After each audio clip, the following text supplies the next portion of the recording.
Welcome to the Miami Sports Vibes podcast live on YouTube with my guy Jacoby right here.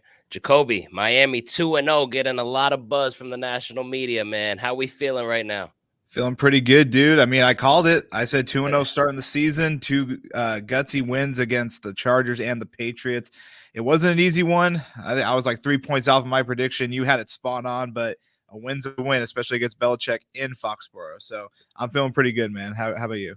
Yeah, I'm feeling good, man. I didn't expect it. You were on the money. You said we were gonna start 2-0, and I'm freaking glad. I had us going 1-1, but hey, 2-0 sounds amazing, and especially when you got like the play that our quarterback is playing. I mean, damn, how fun has he been to watching? I mean, you saw it live in person week 1, but him going into New England and not putting up the crazy stat numbers, but getting the job done and playing a tremendous game. What are your thoughts on Tua so far before we dive into it? No, absolutely, man. Tua just straight up took what the defense gave him. There was a lot of short passes, nothing really down the field, nothing really in the middle of the field. New England had a great game plan. They took away everything that Miami benefits from in the passing game. He still put up near 250 yards. So had an interception. Wasn't a really good decision. The snapping problems were back. It was both him and Williams.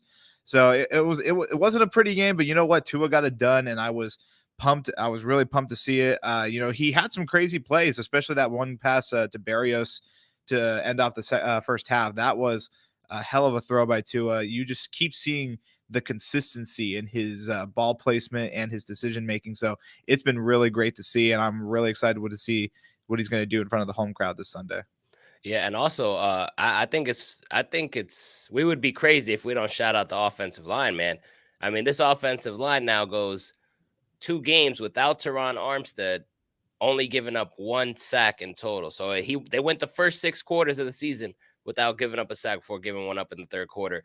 How do you feel about this offensive line? I mean, this has been a topic all offseason. You, myself, everybody in Dolphins Twitter. It's just this offensive line is going to be the reason why we lose games. But how do you feel about it? 1 sack allowed. That's big time, man. Nah, man, I'm pumped. It's been awesome to see, especially against the Chargers defense, where we expected Khalil Mack and Joey Bosa to really have themselves a ball game. But I think you got to give credits to not just the O line, but to the coaching staff. They've been scheming this and game planning this to a T. Tua has been getting rid of the ball in a very quick manner.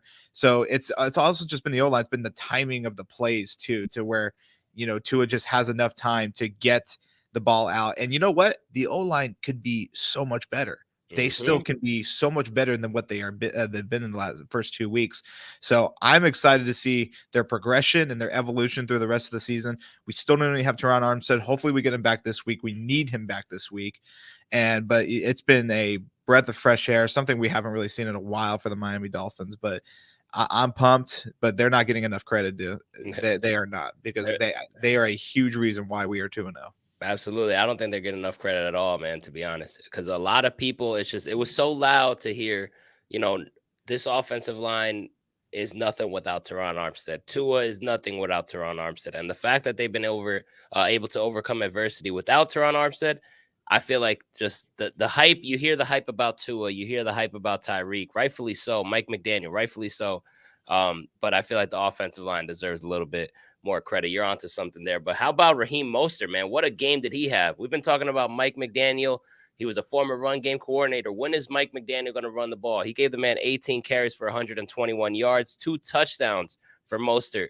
How do you feel about that run game that you saw on Sunday? Dude, Mostert's been just a baller, man. And he's been talking all offseason long about ignoring the noise on the outside about getting Dalvin Cook, getting Jonathan Taylor, and he's just going to be him, especially with more pressure on him with touches and volume without Jeff Wilson. Now Salvon Ahmed is hurt. We're gonna see a lot of A-Chain this week, hopefully. But you got to really tip your hat to Mostert. He's been out there just balling up. And a lot of his plays, dude, you see he's taking big hits. He's been getting swallowed up in piles from the D linemen. He's not having the most comfortable games out there, and he's still. I don't even think he's had a fumble yet. But man, Mostert, from somebody who wasn't a big fan of just rolling with him into the season, he's definitely shut me up. So I'm thrilled to see his progressions, and I think it's going to continue, especially when we get Jeff Wilson back and it takes some ease on him. I'm getting more confident in this run game. Yeah, no, but so am I, man. I love to see it, man. Mostert is a guy. I never doubt his talent. It's just his durability. Is he going to be able to stay out there? And that's probably the reason why we have, him and Wilson, just a two-man running attack, just to try to save some tread on those tires there. But Mostert looks good, man. He really does. He really does. Tua's MVP odds are at plus 500. I believe he became the favorite over the weekend, if I'm not mistaken, over Patty Mahomes. He How, did. how, how do you feel about that, man? Tua getting that recognition for MVP odds. I love the recognition, man, but to me it's still too early. Tua still has not been perfect. I don't want to discredit his two performances. They've been amazing performances, and it's the best Tua we've seen since he's been drafted. But he still hasn't been perfect. He's had some mistakes. Like that interception, man. As soon as that ball left his hand, I knew that was underthrown Oh yeah, horrendously. So I'm confident he's gonna clean it up and continue to be great. I feel like in a few weeks is really going to tell how he's going to be. Like we got Philadelphia coming up, we got Buffalo coming up, we got hmm Kansas City. Those 3 games might just show what Tua is all about this season. But I'm pumped. We got this cocky Tua now. Like he's yeah. talking shit, and he's not afraid to talk shit. And he's just like, I don't give a shit what you all say. So we haven't seen that Tua, and you've heard it from Tyreek Hill too. He's like, this is the most vocal Tua's been all year. So Love it. I'm pumped, dude. I've been waiting for this type of Tua to show up, but we got a big test this weekend, and I'm ready to see how he responds. No, and the way you said it too, we've been waiting to see this type of Tua because you and I have seen, Tua's whole career, and we've seen the difference of just his body language, his demeanor out there in the podium. Man, I mean, you could look back, you could find some old clips when he had Flores as his head coach. Like he just looked like his shoulders were rounded, like he just looked like he's been like beaten mentally. So it's nice to see him at least get that confidence. Like cocky Tua, confident Tua is a great Tua, obviously. And that's what you want to see, man. You want to see him confident and just going out there delivering. You're not going to be perfect. You're going to make mistakes, but I just like how how he's finally found that confidence. It's something that I think is crucial for our success. What are some things like from the game on Sunday? I know we won the game, but there has to be something you didn't like. Is there anything? Special teams, man. Those 2 field goals. That one block, man. That was just something. That was just like a freak play. Never seen that before. Guys on the sideline comes in and catches the Sanders off guard. So that whatever that is what it is. But then the field goal in the fourth quarter to pretty much put the game away and not have to worry about another drive. Sanders again comes up and misses a 50+ yard field goal. It's completely hooked. It was really bad. And it's to me, he's had enough chances. When are we going to start contemplating maybe getting a new kicker? Because Jason Sanders is going to cost us big time. He's almost costed us in back-to-back games. He almost costed us against LA, missed the extra point. They only needed a field goal to win, and then he misses that field goal. New England gets a chance to tie it. It's getting ridiculous, Nando. He's money from 10 to 30 to 40 yards, but we need a kicker that can hit it from 50 like the majority of the kickers in this league. So that was my number one thing that really bothered me. And Richard Hawkins right here says, yeah, the low snaps, second week in a row where the snaps are an issue. You can kind of see that Tua had issues with the snaps as well. It was fumbling the ball as it came. So we just need to see improvement. Connor Williams needs to get it together. Tua needs to get it together. They need to be spending more time together, just practicing that stuff at practice. But those are the 2 things that stood out the most. I thought our defense was spectacular, but I'll get into that in a little bit. But what were the 2 things that bothered you the most? The kicker, number one. I mean, like you said, I think you hit it right in the head, man. There's gonna come a point in time where our defense or our offense isn't always gonna bail you out, man. Like sometimes, we've seen kickers miss a kick, and that changes the game. That's how you win or lose. And honestly, that 55-yard attempt or whatever that was, I didn't even think that this coach should have any reason why to even give him an opportunity. Like he hasn't shown me any belief at all.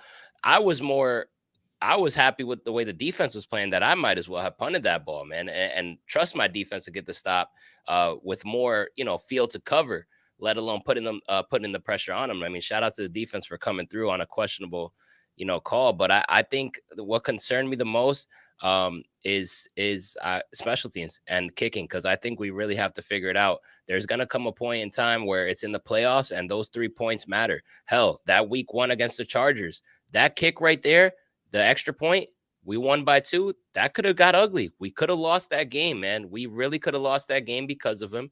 And then week 2, like I just mentioned, him missing that kick, short field for New England, they could have tied that game. There's 2 games right there that we could have went to overtime, and Jason Sanders got bailed out. I think that's very, very alarming, and we got to do something about that, to be honest.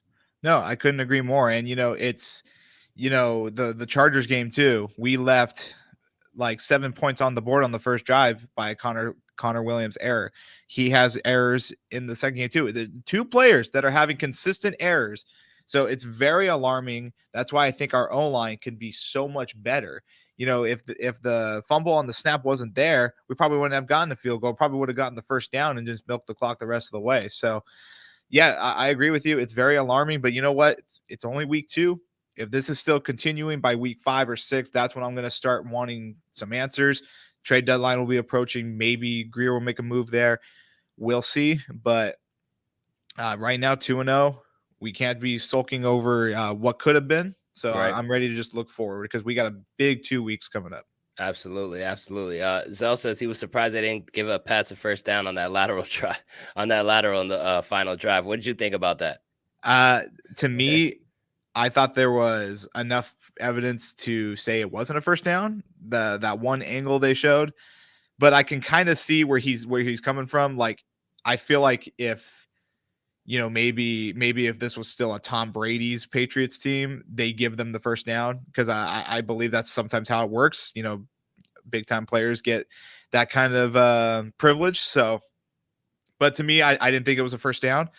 The refs missed a lot of calls on the Patriots. Yep. That touchdown by Hunter Henry shouldn't have been a touchdown. Legal man downfield call that they didn't call.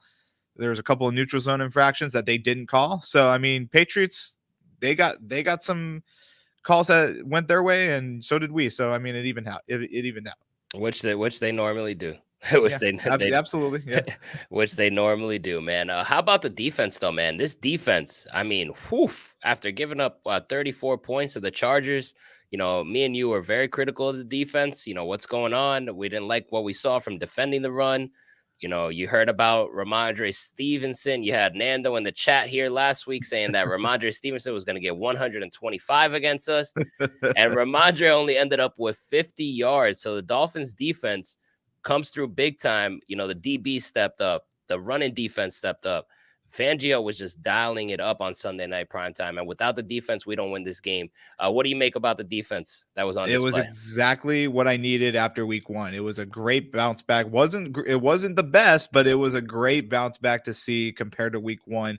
One of my keys to the game was getting pressure on Mac Jones. Fangio brought the house down on Jones at least 2 times. I think it was 3 sacks maybe. But, you saw it right there. As soon as he got pressured, he was just dancing around, didn't know what to do with the ball. And then let's talk about Bradley Chubb, man, comes in with the forced fumble that probably saved us big time. New England was driving on that sequence, and that he comes up without Jalen Phillips and makes a big play, probably the second biggest play we've seen since he's been a Dolphin. And I know that had to have you excited because we haven't seen Bradley Chubb be that much of a force yet. And he was just all over the field in light of Jalen Phillips' absence. And I hope this continues to carry into Denver for sure. Of course, I was excited, man. My boy Bradley Chubb, who I've been defending on this damn podcast since we started this thing, man. I said he was going to get 12 to 15 sacks this year. He's crawling there. He's crawling, but it was very nice to see him get into the flow of something, just making things happen, picking up a sack, quarterback hits, a bunch of tackles. He racked up 7, if I'm not mistaken, the forced fumble. And that was big time because Jalen Phillips missed this game, and we really needed somebody else to step up. You saw Van Ginkel get in there with a sack. I thought that was huge. And just Bradley Chubb just finally just doing what we coming alive, man. Absolutely, man. I'm excited to see, and I hope he carries it on against Denver, man. But I want to pick a player of the game from each side. of the field for this Sunday night game that we just witnessed against the Patriots. If you were giving me one on offense and one on defense, you go and then I go. My offense, I think it's going to be Raheem Mostert because Oh yeah. we knew that we were going to have to dial up a run game. New England was going to have an answer for us in the passing game, and they sure enough did. Tyreek Hill was only limited to less than 50 yards. Still had a touchdown though, so I'll give him that. But they were playing this 3 safety look that just completely locked up what we like to do. So it was up to our running game, and Raheem Mostert, man, had himself a ball game.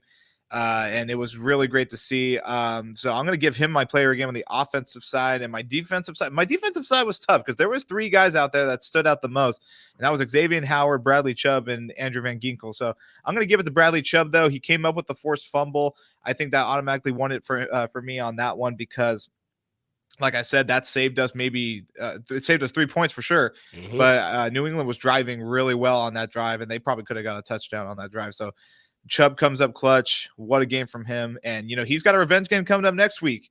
Look out for him. He's playing Denver next week. And he already kind of said he has something to prove. So I'm ready for this game for sure. All right. All right. Those are probably the 2 that I was going to say. But I'll go with on the offense. I'll go with Tyreek Hill. Now, Tyreek Hill only had 40 yards, only had 5 catches, but he did score a touchdown. It was Tua's only touchdown. I thought that was big time. Every single point matters. And just the ability of Tyreek Hill to just draw so much attention on the defense. I think his stat line doesn't show how much of an impact he was in this game. I mean, every time he's in motion, you got so many defenders just turning their heads like, where's he going? Where's he going? It kind of opens the door for a Berrios to get open, for a Jalen Waddle to get open. And he just keeps the defense on its toes, whether he's drawing 2, drawing 3. Just him in motion, especially. I mean, I've seen Tyreek Hill in motion, and I'm watching him. Imagine the defense being out there, seeing this guy run sideline to sideline before the ball's even snapped. So I'll give Tyreek Hill my player of the game since I couldn't say Mostert, didn't want to copy there. But Tyreek Hill on offense. On defense, you also, I was going to go with Bradley Chubb, but I'm going to go with Javon Holland. Javon Holland continues, man, to just rack up tackles and just be in every single play, just puts his nose into everything, man. I love his effort. I love his hustle out there, especially from the safety position that, we rely on him for a lot. Like that's our only safety that we feel confident out there. He picked up 11 tackles. I believe he had the same amount week 1, if I'm not mistaken. He had a tackle for a loss, which everyone loves to see Javon Holland get a tackle for a loss. That just gets me amped up. And a pass deflection out there. So, and an honorable mention, Andrew Van Ginkel, like I mentioned earlier, that sack that he had, that had me very, very, very excited. No love to Xavier Howard. I mean, I didn't want to go too crazy, but absolutely, Xavier Howard getting an interception. You were hyped up about that. You texted me. He's already matched his season total from last year, and it's only week 2. You said you said X is back, bro. You texted me saying X is back. Let me give him his credit, bro. Just getting that pick on Devontae Parker, just like he used to do in training camp, like we talked about before the show. Absolutely. Now, seeing Xavier Howard make a play like that just makes me even more excited to when he has Jalen Ramsey playing alongside of him. Like that's going to be such a sight to see and something we have looking forward to. So, I mean, credit to Xavier Howard. Had such a rough season last year. Didn't get his first interception until I think it was like week 12 or 13. So, credits to him. Hopefully it just goes up from here. Yeah, no, I want to see Xavier Howard succeed, and I think when Ramsey comes back, it's going to make his job a whole lot easier. But absolutely, let's move on to week 3. So we have the home opener at Hard Rock Stadium this weekend, 1:00 game against the 0-2 Denver Broncos. Now, I think it's noteworthy to say before when we were giving our season predictions, Jacoby had this game as a loss because we're going against a Sean Payton, and if obviously, as the season progresses, we're probably going to switch picks here and there, depending on injury status, depending on the flow, depending on how we feel, who's in and who's out, and things of that sort. So now the Miami Dolphins are coming into this game 2-0, and the Denver Broncos are coming into this 0-2. I'm a little bit surprised by that because I think Sean Payton is a hell of a coach. I thought they would be up 2-0, to be honest with you. But how are you feeling about this game? How are you stunned by the Denver Broncos and Sean Payton thus far?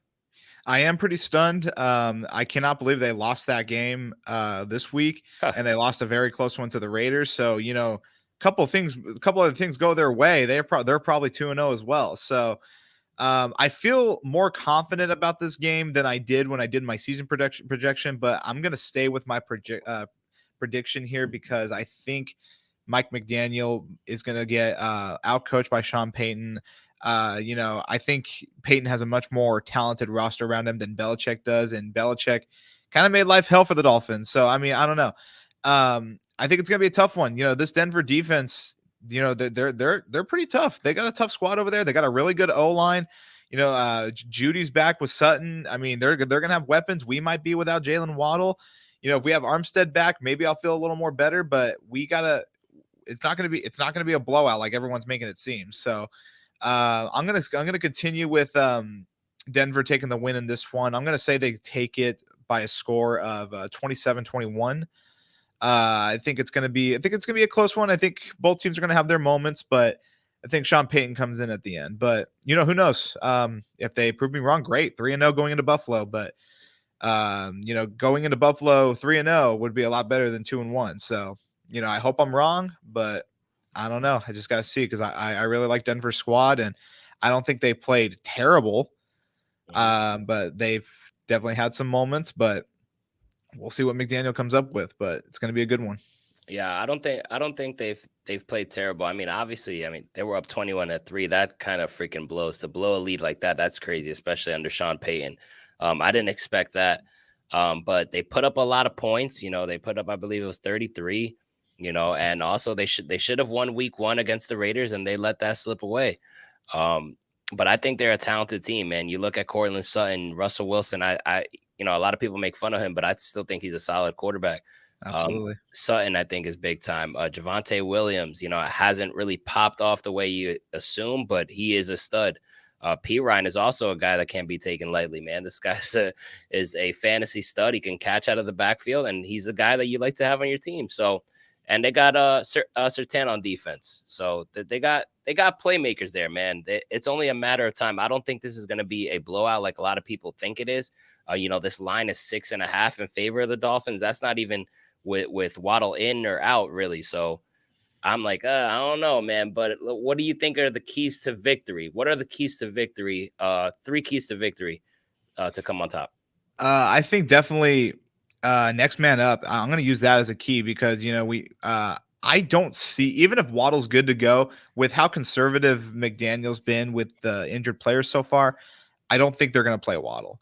He could play, but I think the odds are highly against it. So next man up, the Craycraft, Barrios, they got to step up because all the attention's now going to be on Tyreek, especially with a guy like Surtain on the other side. That's going to be tough. So next man up. Another one is, Denver's got a lot of weapons at the running back. They, like you just said, P. Ryan, Williams, McLaurin, I think. So that's going to be also another tough task for the Dolphins, who are still having troubles really containing the run. Granted, they kept Ramondre Stevenson to about 50 yards, but they still allowed some big plays to him, a lot of receiving plays too. So we're gonna have to see, but they're gonna be mixing it up in there on the Denver side. So containing the run again, I'm gonna put that in there, and I think my third key of the game is going to be, getting pressure to Russell Wilson again, and also scheming up a defensive plan as well. It's just a really tough one for me to think about because there's just so many things that Denver has that I think is really unique, but the record hasn't really reflected that. But also, the Raiders did a good job pressuring Wilson and making his mistakes. So, I mean, if you do the same thing that you did to Mac Jones and just bringing the house down, Fangio bringing the pressure, I like their chances. But I think it's going to be a very tough one. McDaniel needs to have a good game plan. It's going to be a fun one, though. I really think so. Yeah, I think this is going to be another game where McDaniel is tested as a head coach. You saw a little bit of glimpses of that on Sunday against Bill Belichick. I thought he held his own. I thought he improved. I already think Mike McDaniel has improved on a lot of things from last year, which is a good sight to see. Not perfect by any means, but I think he has improved a little bit. Absolutely. I can definitely attest to that. I think my 3 keys of the game is probably contain the run as much as possible. Obviously, Javonte Williams is a stud. P. Ryan is a stud as well. I think containing those running backs and not allowing them to really get rhythm with the run game. Make Russell Wilson a thrower. All right. He obviously, for whatever reason, he's not throwing the ball well. I know he had 300 yards, but make him a thrower at this point in his career. I like my chances with that. Stop the run will be the first key to the game, and contain the run. Obviously, week 1, terrible. Week 2, better. So let's try to build some Let's momentum make there. stack them up. Week 3, Yeah. great. Let's do it. Yeah, exactly. Stack them up that way. I think number 2, getting home on the quarterback. Honestly, like, this is a Dolphins team that since last year, we get home, we get pressure, but we just can't freaking tackle the quarterback. We cannot get sacks. But last week we got 4, and I thought that was big time. Let's get another one. I mean, I think Russell Wilson got sacked. He got sacked 7 times, bro. He got sacked 7 times against the Commanders. We just picked up 4 sacks. Obviously, the Commanders' pass rush is no joke, but come on, we could do something like that. Like, give me another 4, give me 5. Get home on the quarterback, tackle the quarterback, sack the quarterback. That's another key to the game. And then on offense, man, it's probably going to be tough for Tyreek Hill if Jalen Waddle's not out there. I expect Craycraft and Berrios to get some heavy targets. So with that being said, hopefully Mostert just has another one of those games, man. Stick to the run game. I want to see A-Chain. You mentioned it earlier on the show. Maybe he gets a lot of burn here, and I think those will be my 3 keys. But Mike McDaniel has to be on top of his game and be ready to roll. Absolutely. And, on the defensive side, I want to see a little bit of Cam Smith this game too. Oh, Not yeah. really sold on what's going on with Eli Apple. He Oh, didn't have a really impressing. Well, it was hard to watch him on Sunday. I'm not gonna lie. mm-hmm. So, I mean, I want to see Cater Kohu get more involved like he did in week 1. And, if we can get Cam Smith in there, shake it up a little bit, have X on Sutton or Judy. I mean, I like it. And I trust in Fangio to have a good game plan going. He's going to have a chip on his shoulder too. This team fired him, and Oh, that's great. Chubb Shit. just got traded from them. Got a couple pieces that are going to have a chip on their shoulder for this game. But like I said, man, in my opinion, this could be a big game because anything can happen in Buffalo. I still have I don't want to look too far ahead, but I would love to go into Buffalo 3-0. That would make me feel a lot better. And I'm just, like I said, I'm not too sold yet, but who knows? We'll see though. Yeah, no, and we definitely shall see. If we could go into Buffalo 3-0, I would be feeling amazing. That would be awesome. You do have the advantage that you're at home. It's in September. It's in your territory. People complain, opposing teams complain about that weather. So I like that. And also a big thing to mention is this tweet by Barry Jackson earlier today. Jalen Phillips, obviously he missed the game on Sunday. Jalen Phillips said his back is now fine. Looks to be good for Sunday. Was a spasm issue, and he's back. So that's a good sign to see Jalen Phillips out there along with Bradley Chubb. He's got a whole week off. He's got to be able to come fired up. Are you excited about this Jalen Phillips news? Absolutely. And if Miami can take advantage of that O-line and force multiple sacks like the Commanders did, Phillips is going to attribute to that. So I'm stoked. I feel like he could have played on Sunday, but like I said, McDaniel's been playing very conservative with the injured players, and I'm all for it. I know early in the season, you don't want anything long-term to really happen, especially when you're down Jalen Ramsey already. But right now I want to look to Teron Armstead playing. If we can get back Phillips and Teron Armstead, maybe I'll start shifting my momentum a little bit towards the Dolphins side, but I would love to see, there, right there. Yep. Jalen Waddle was there. Like I said, I don't see Waddle playing at all. I just don't see it happening, especially with the Dolphins and the rep they get with concussions. I don't see them playing him, Right. but I'll be genuinely shocked if he does. But, I need to see Armstead this week. I really do. Yeah, no, we were talking about it before. We said I think it's very important to see Armstead go in for this game. You're at home. You're sleeping at home. You get the treatment at home. Go out there and play week 3, so you're ready to go week 4 against Buffalo. But you're onto something with that Cam Smith, man. I totally forgot about him. I really No, yeah, yeah. I think we all did. Yeah.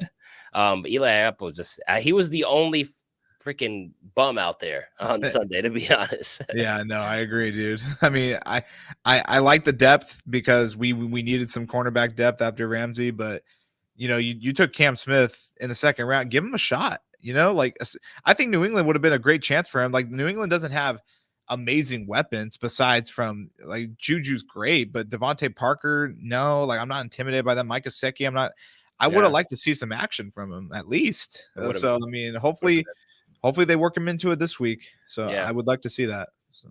that would be nice. We do need to see some of that. Totally forgot about him. But let's go with an X factor. One X factor on offense, and then one X factor on defense for this game. I think my X factor on offense is going to be Tua. I think this is going to be a tough task for him. Didn't have the prettiest game last week. So let's see how he responds, especially against a great coach, a coach who has really put him down in the media before he came back into coaching. I don't know if you remember from last year, there's this clip of Peyton on Colin Cowherd's show talking about how, didn't like Tua, how Teddy Bridgewater was going to take that job right for him. Oh yeah. All that kind of stuff. So, I mean, I think Tua can make a statement this game, and it's all about responding. I don't think Tua was satisfied with his game last week, so I would love to see a big bounce back from Tua, especially going against good secondary. And you want me to do my defense one, or you want to do your offense first? Let me go with the offense. Yeah, go ahead. I forgot about that as well, man. That's more juice, man. That's more juice right there. Players don't forget about stuff like that. So I love Tua being your X factor. I think he is going to come out and ball out. You got the home opener. The crowd's going to be embracing this 2-0 Miami Dolphins team. They're getting the national buzz that they've deserved all along. I love this spot for Tua. It's a tough task, but I think he's ready to roll for it.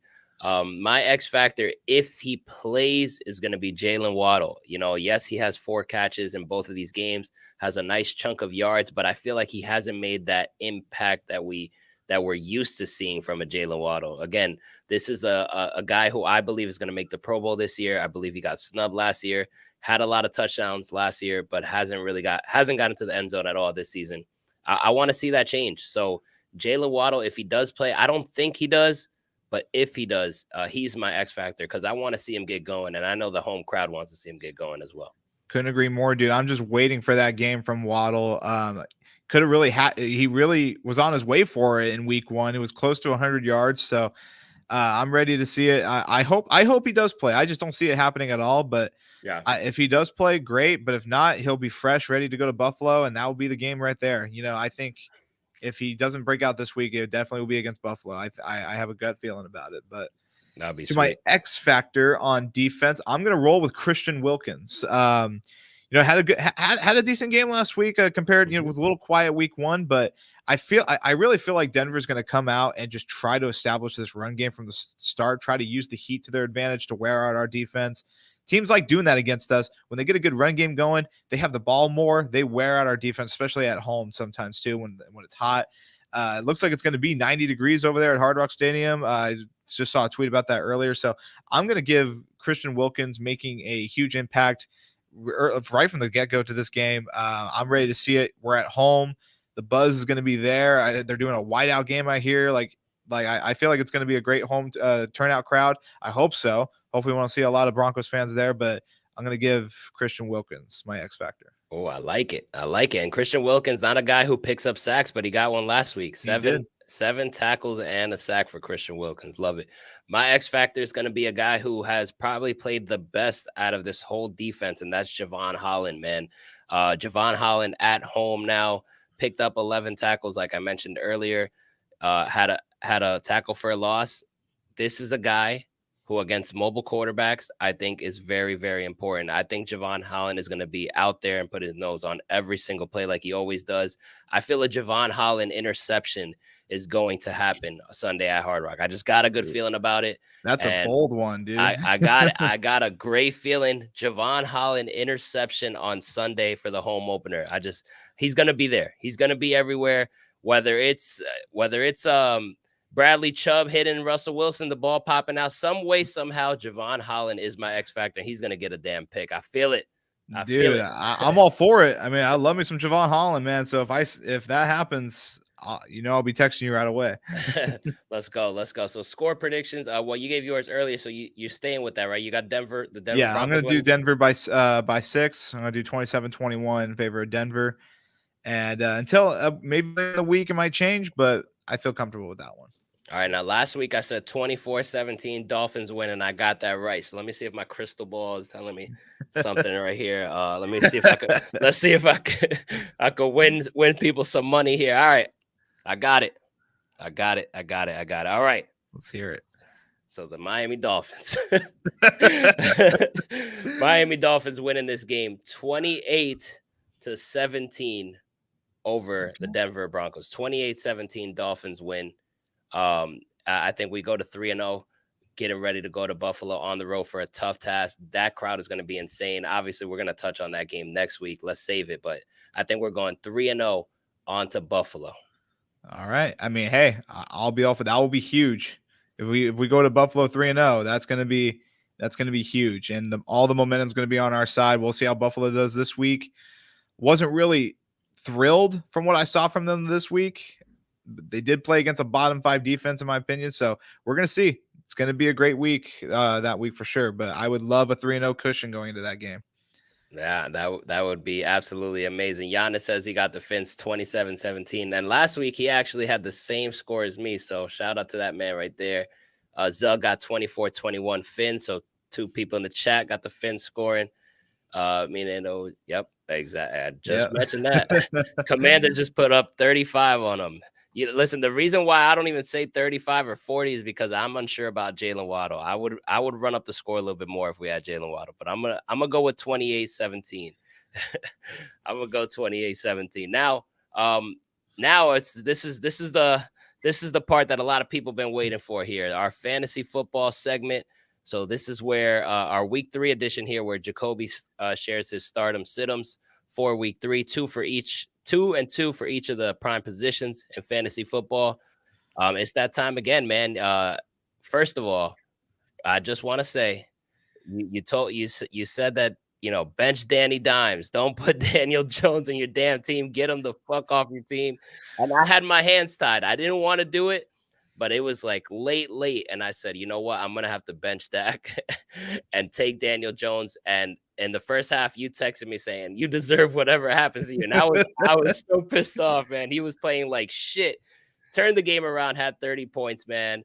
I was texting Denzel, who's in the chat, who's a Giants fan, man. He was like, "You're crazy starting Daniel Jones, bro." Honestly, I got lucky as hell, but I'm gonna act like I knew what the hell I was doing. Yeah, sure you did. All But right, let's dive right in. Hope you guys had a good week for fantasy wise.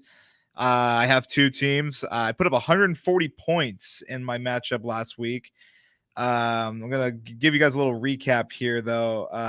Had Kirk Cousins and Jay Jetta combined for my first like 60 points of the game, and I had some gems that I'm going to be getting into in my stardom situms. But my other league lost by 14 going into facing Nick Chubb. So that was, prayers to him, man. Such a horrific injury.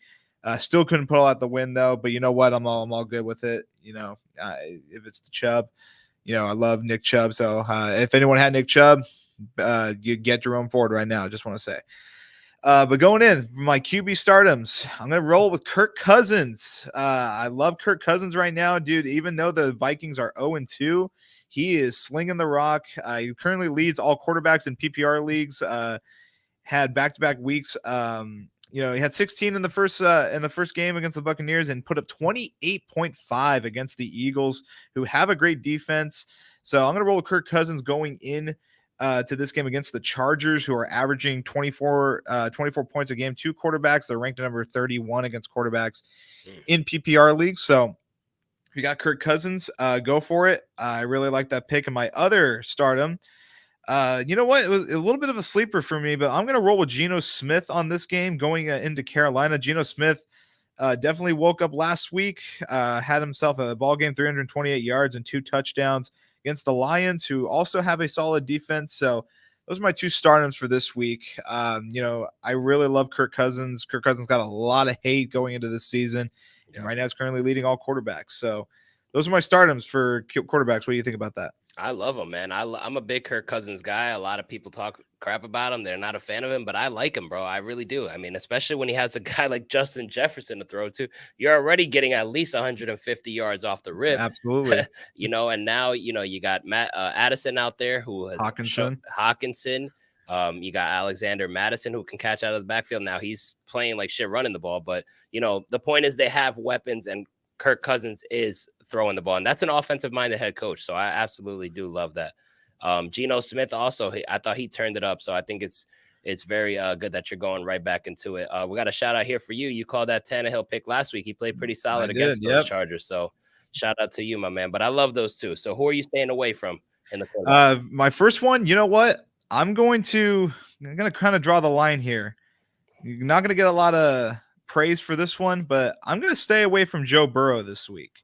Joe Burrow has not been fun to watch, and Joe Burrow is probably even not even going to play. I did see some stuff that that they were going to try, and it's hard to say. But if you got Joe Burrow right now, if he does play, I'm not going to play him, especially against the Rams, who are only averaging a little under 12 points to quarterbacks right now. Joe Burrow has not been a pretty sight, and I hope it's just a lot of rust from him missing the majority of the training camp. But Yep. it was a tough watch to go. Yeah, he didn't have a terrible stat line, but I watched that whole game on Sunday.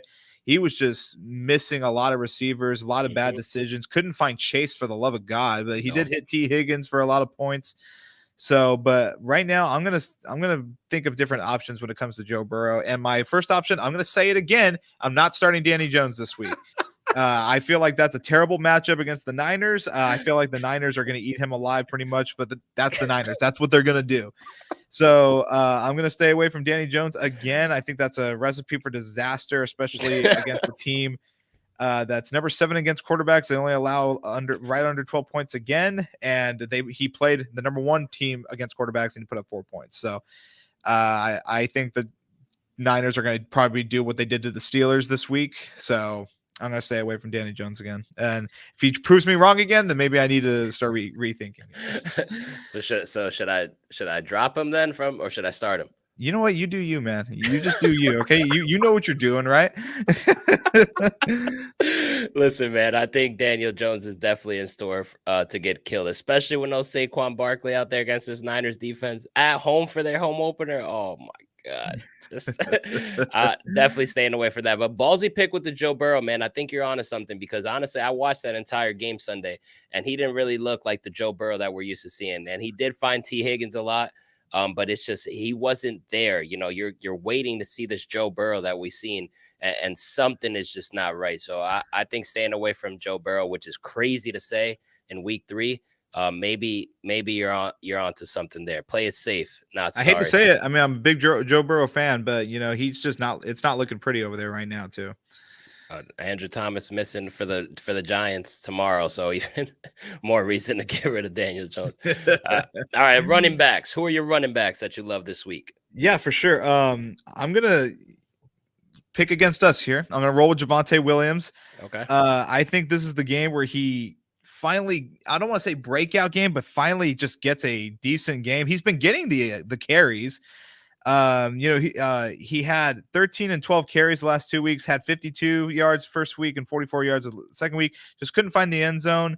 Had less receptions this week, but I think this is a game where he finally gets a big play or two, maybe finds the end zone. Javonte Williams is on my team, and he's going against the Dolphins, who are right now bottom 4 in against running backs on PPR leagues. So I'm gonna give it to Javonte Williams. I like that start. And my other one is gonna be a potential breakout game. Josh Jacobs. He's going against the bottom ranked team against the run right now in the Steelers. So I think this will be the game where he finally finds his groove, maybe finds the end zone. He had 5 receptions against Buffalo, which is really good for a running back with 51 yards. So I like Josh Jacobs this week. He missed the majority of the training camp too, but if you got him, start him. I like it this week. For sure. I've been waiting for Josh Jacobs to start popping off, man, to be honest with you. So I love that. What do you think of Kyren Williams, by the way? I thought that, you know what, the Rams, I'm going to get into him in just a bit for my sit-ups, but Kyren Williams, I think that's a great choice right now, especially if you can get him. I don't know if that window has passed for you, but if you're able to get him right now, go out and get him because he looked like a dog out there, man, especially against the Niners. So, and I think with the trade that the Rams just made, they're going to look to work him more into the system. So, yeah, I love that pick. I had a chance to pick him up last week and I didn't, kind of kicking myself right there. But if you have him, if you're able to get him, get him.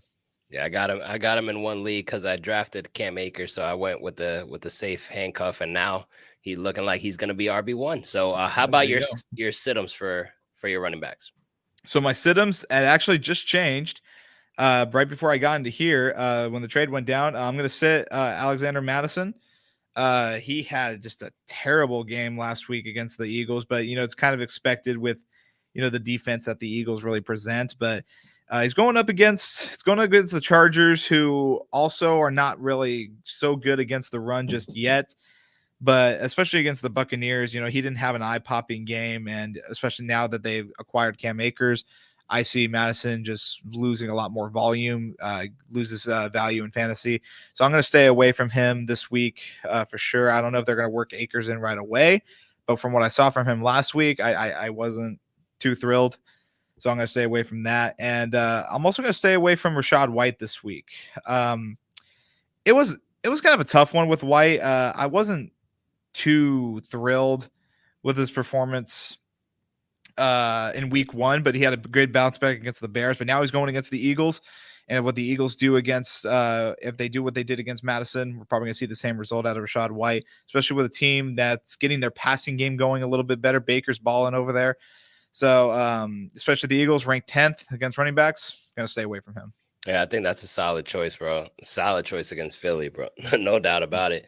Um, Absolutely. it's crazy because I have Alexander Madison in two leagues, and I'm a guy who's been so freaking high on Madison because it's a couple of years.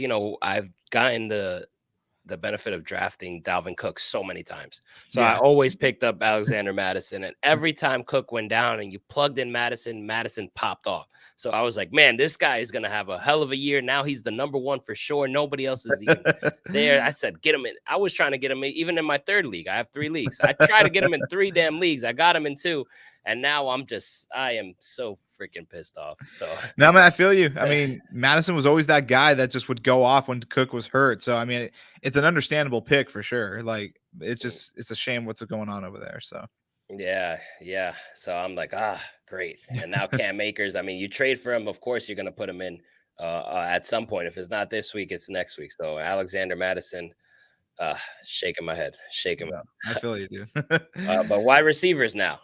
Yeah, wide receivers. I'm gonna save the best for last, but my first one, I'm gonna go Mari Cooper. Mari Cooper had a great bounce back game last week, or just a couple days ago against the Steelers. 16 points, 10 targets, 7 receptions, 90 yards, and now he's going up against the Titans, who are ranked 30th against the receivers in PPR leagues. They're averaging 52 points to wide receivers right now in 2 games. So I like Amari Cooper's potential in this game for another type of breakout game. And my next one, guys. Okay, so What you got? a lot of leagues, you know, he's out there, but if you do not have Nico Collins, and if you can get him, if you got people in your league that have him and don't know much about football, go and get Nico Collins. He's currently the wide receiver 6 right now in fantasy football. Put up 27.6 points against the Colts. Had 146 yards and a touchdown. I was able to get Nico Collins for Jalen Warren 2 weeks ago before the season started. So I got an absolute steal for Nico Collins. And if you're able to go get him, go get him. Like I said, if you're in a league where a lot of people don't know much about football or people don't buy it because he's a Texan, go and get him. Try to lowball you. I'm sure you can get him because that's how I got him. So I'm thrilled with his production so far. I think he's going to step up again against Jacksonville, because keep this in mind. He's on the Texans. They're going to be passing all game long. They're never going to really have a consistent run game. So you want that kind of guy with that type of volume. So go and get Nico Collins. Those are my 2 stardoms. Love that. Love that. Especially for me, who has Nico Collins in the league. I mentioned it to you before the stream. I didn't even have confidence when I picked him. He was kind of just there. I said, you know what? He's going to be the number 1. I'll just take him, but he's the Texan. But you're onto something. They're going to be down in a lot of games, and the volume's going to be there. Just look at Nico Collins' targets. Go look at Robert Woods, who's on the Texans. Go look at his targets. The targets are going to be there, and that's all you can ask for as a fantasy owner, especially if you're looking for a flex guy right there. Like somebody who gets consistent volume, 11, 10, 9 targets a game. You got to take your chances on that. So Nico Collins, I mean, he has shown that he's been balling out, and he's going to get the targets. So Good smart evaluation there by you, Jacoby. Who are you Yeah. staying away from? This week, I'm going to stay away from Terry McLaurin. Don't like the matchup this week. Simply, I still think he could have a game, but simply just because of the matchup against Buffalo, I don't really like it. I'm not too sold on the Commanders just yet. I know what they just did against Denver, but I'm going to stay away from Terry McLaurin this week. Just like I said, not a lot of reasons. Just I don't like the matchup. And my other one, I'm going to stay away from Garrett Wilson. It's just a shame with what the Jets are going on for. I'm saying that sarcastically, but fantasy wise, I know Garrett Wilson was poised to have a great year, and if Belichick did what he did against us to take away our passing game, I'm sure they're just going to make life hell on Zach Wilson. Oh yeah. So I'm going to just stay away from any Jets player right this week. Maybe except for Brees Hall, I'll keep him in there, but I don't like Garrett Wilson at all this week.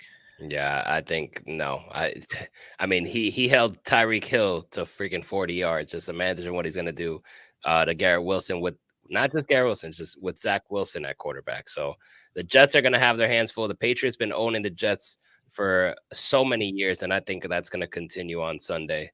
So you're onto something there. Staying away from Garrett Wilson. I agree with you on that. Now the tight end position. I know it's a little bit dicey for you. I don't know if you have two. I don't know if you have 1 and 1. I wouldn't blame you if you had 1 and 1 because that is a very stressful freaking position when it comes to fantasy football. How you feeling about the tight ends? You know what? I wanted to take a reach here. I know there's a lot of frustrated Kyle Pitts fantasy owners out there right now, but for some reason, I have a gut feeling that against the Lions this week, he's going to finally have himself a plus 12-point performance. Ooh. I'm going to take a little bold reach there. I love Kyle Pitts. I was kind of envisioning him on the Dolphins the other day. He's just such a tremendous talent. It's only a matter of time until they get this guy going. And I think this would be a great chance for him to get going. So I'm going to start. Gosh, he got dropped in your league. Yeah, it's sad. It's sad because he's such a tremendous talent, but I'm going to take a reach there. I'm going to say he's going to have a great performance this week going against the Lions. So get him in there if you do. Shout out to Kyle Pitts. Yeah, and actually, you kind of called it there. I do only have one stardom for the tight ends because I just think the rest, just get what you can. But I have two sit-ems. I'm staying away this week from Gerald Everett. Going against the Vikings, they're ranked number 7th against tight ends right now, averaging only about 6 points. Everett hasn't been really great at all so far. He's only had a combined about 13 points. He's only gotten 3 targets in each game. So I'm going to stay away from him this week going against the Vikings. I'm also going to stay away from Zach Ertz going against the Cowboys.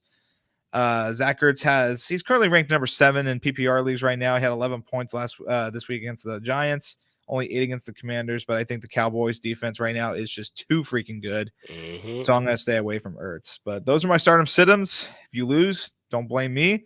But I mean, take my advice as you will. But I think I got a good week in store for my two teams, and I hope you do too, man. Yeah, no, I'm excited. Fantasy football is what makes football fun. What about Kittle? How do you feel about Kittle's matchup against the Giants? I think Kittle is just one of those tight ends you have to start if you have him. Of course. Like if you have better choices, which I doubt you really do. But I know he hasn't really been effective yet, but it's only a matter of time. The Niners, and Kittle's always just that guy that could just pop up for Kelsey numbers. So I'm confident. I think he can have a big game. They're going to be at home. I think it's going to be a blowout. So if you got Kittle, I think you got to start him every week. So. Yeah, for sure. Guys, if you do have any fantasy questions, now will be the time to ask it before we wrap up here. I have 2 questions that I want that people were asking here, Jacoby. Let's hear it. You got, should I start Nico Collins, Hunter Henry, Josh Reynolds, or Dalvin Cook, or Pierce? Pick one. Pick one of them? Okay, so I'm going to go with Nico Collins for sure. Hunter Henry's a sleeper because he was the number 1 tight end going into week 2. So it's definitely Mac Jones' favorite target over there right now. I'm going to stay away from Cook. Reynolds is but I just think you got to start Nico for sure. Yeah. It's crazy how Damon Pierce, he was drafted so high, and now you're kind of thinking, because of those 2 weird games that he was on display, and then they're just losing. They're losing in all these games, so they can't run the ball as much. But I agree with you, Nico Collins. on that. We have another question here. Full PPR. Should I trade Kyron Williams for Josh Jacobs? That's a good question. For me, it's too early to say. Mhm. Man, That's I would tough. try. If you're gonna do that, I would try to get a second piece, because Jacobs was literally the best running back in the league last year. So Yep. I don't want to write him off only after 2 weeks. I would like to see how he does this week, but the Raiders are also a mess too. So I'm gonna say no right now. Yeah, I think that just how high you draft Josh Jacobs and how low you draft Kyron Williams, even though he is RB1 right now and he has shown some nice flashes, it's just the talent of Josh Jacobs. You know, you drafted him that high for a reason, and there's only been 2 weeks. This is a guy who wasn't playing in the preseason. He was holding out. He's a little bit rusty. I think it's only a matter of time before Josh Jacobs gets going, man. Like, he is a stud. I would hold off a little bit longer there, because if that's the trade you're willing to do, I think that'll still be available for you in coming weeks. So I think you should hold off just a little bit and kind of see how it goes. But if you really want to do it right now, I'd try to get a second piece in there just to Yeah. balance it out a little Yeah. bit. Yeah. Don't do a 1-for-1 Yeah. on that. And Kyron Williams is a beast. He's looking good, but Josh I Jacobs. do want to say one thing. Just going Yeah. through my fantasy app here. I don't know how we missed this, but Tyreek Hill was limited at practice today because of an ankle injury. Yes, I did see that. I think he's gonna be good to go. You worried about that? I mean, this is first I've heard of it, but granted, I've been kind of sleeping all day. But Mhm. I mean, I hope he's. I had the fact that I haven't heard about it too much makes me think it's not really significant, right? No, that just released probably like 30 minutes before we went on. But No, well, the fantasy app says it was posted at 3:09 my time, so it was about a couple hours ago. So okay, so it was a couple. yeah, The fact that he was limited and not out basically make me feel like he should be good. yeah. Okay, well then, yeah, we'll gotta keep an eye on that because we're already down Waddle. So Yeah, that would change things tremendously. yeah. How do you feel about Puka? Oh, I think with Cooper Kupp's absence, Cooper Kupp might not play all year. So I mean, if he doesn't, I think Puka's going to be that guy. So I mean, if you have a chance to get, like I said, a lot of people, they fail to really value these players in fantasy leagues just because of the team they're on. Yeah. So if you can get him for cheap, I would so do it. Like, people look at Texans players like, oh, he's a Texan, I don't want him. They don't look at the stats, So like I said, guys, if you can get those players for cheap, I'd go and do it quick before they pop off again. Yeah, I've been taking a little bit of a different approach, evaluating people that I like to try to get in my leagues.